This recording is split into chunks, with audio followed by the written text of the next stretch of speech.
Saya khawatir Pak setelah nonton Al-Fatar itu, karena Fatar muncul ya. Avatar yang Bapak Ibu lihat itu kan konsep Mesiah dalam semua agama, lalu dibuat menjadi hiburan dan asik sekali kan nontonnya. Tapi hati-hati, avatar yang dilihat orang hari ini itu baru avatar alam bumi, bukan alam semesta. Sedangkan Al-Mahdi itu rahmat bagi alam semesta, semuanya, tidak hanya bumi ini. Di situ disebutkan puncak daripada avatar, sang penyelamat, juru selamat akhir zaman, itu mampu mengendalikan 4 unsur alam. Api, air, apa lagi? Itu disebut orang sakti. Hanya mengendalikan bumi. Kalau dalam ilmu kemakrifatan, orang ini disebut wali alam, bukan wali Allah. Dia cuma wali alam, bukan wali Allah. Kalau wali Allah, tidak hanya 4 unsur alam semesta itu. Coba lihat baginda Nabi Muhammad SAW tunjuk matahari, itu matahari berhenti Pak sejenak, karena Sayyidina Ali mau sholat asarnya telat. Mataharinya sudah separuh terbenam. Nabi tunjuk, wahai matahari, tahan sejenak, ya. Saudaraku Ali sedang mau sholat. Tungguin. Jadi tidak hanya anasir yang 4 itu, sampai matahari, sampai bulan itu bisa dikendalikan oleh Rasulullah SAW. Tapi Rasulullah nggak pakai itu setiap hari, karena itu namanya melanggar hukum alam. Disebut khariqul adah, merobek hukum alam. Jika ada satu hukum alam dirobek, maka dia berefek kepada hukum-hukum yang lain. Ini bahayanya. Jadi terus yang kedua, coba lihat. Di situ avatarnya mengendari apa? Ada binatang berbulu yang bisa terbang, benar nggak? Saya agak ngeri Pak. Yang saya dengar lain kebalik. Justru Dajjal itu, nah ini kita dengar dari pandangan ulama yang kasyaf. Punya kendaraan, salah satunya kendaraan yang punya kendaraan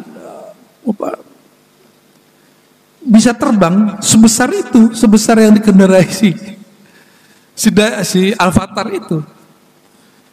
Apa yang saya khawatirkan nanti, film ini masuk ke alam bawah sadar anak-anak muda. Mungkin Bapak Ibu, mohon maaf, sudah ada yang berpulang sebelum sang imam itu muncul. Wallahu a'lam. Mungkin ada yang dipanjangkan umurnya. Di saat nanti Imam Mahdinya muncul, Dajjalnya muncul, si Dajjalnya mengendarai binatang yang bisa terbang. Orang mengira, oh ini avatar, ini Mahdi. Itu yang saya khawatirkan. Ya. Sedangkan Imam Mahdinya tidak dikasih buruk. Nggak dikasih buruk Pak. Disuruh berjuang seperti manusia biasa. Dikejar-kejar ya. Mau dibunuh orang dari mana-mana. Maka mereka hanya bergerak malam hari. Setiap kali terbenam matahari mereka bergerak untuk menyelamatkan diri, untuk kemudian berpindah ke negeri yang tanah suci itu, yaitu Mekah. Jadi nggak seperti yang diimajinasikan orang-orang yang berbicara akhir zaman sesuai dengan imajinasi, khayalan. Tiba-tiba sekarang ada Imam Mahdi di baiat di Mekah, kan ada sekarang begitu, ya. Betul lah. Dalam hadis Imam Ahmad itu ada satu riwayat, Mahdi palsu nanti diikuti oleh banyak perempuan. Nah, ini hati-hati ibu-ibu. Hati-hati ibu-ibu ya. Berarti ibu-ibu ini sangat sensitif, gampang tersentuh. Saking tersentuhnya sama yang palsu aja ikut. Maka mesti mengerti ilmu akhir zaman dengan akal yang waras, hati yang bening, rohani yang terbimbing oleh Allah Subhanahu wa taala. Bukan cocok logi. Ya, mencari Mahdi bukan cari orang yang hidungnya mancung, jidatnya lebar. Kalau itu mah banyak. Al-Mahdi itu yang diberi hidayah. Yang diberi hidayah Allah hidung, jidat atau kolbu. Kolbu. Maka yang mengenal Al-Mahdi itu cuma ahli kolbu. Bahkan ahli ruh barangkali kalau diistilahkan. Semoga Ramadan itu tidak hanya bulan ritual.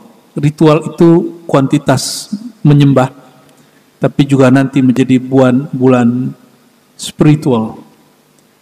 Spiritual, ini apa beda ritual dengan spiritual? Ritual itu sibuk dengan tetek bengek yang sifatnya rukun syarat. Sudah bid'ah, simbol-simbol. Tapi spiritual sifatnya kualitas.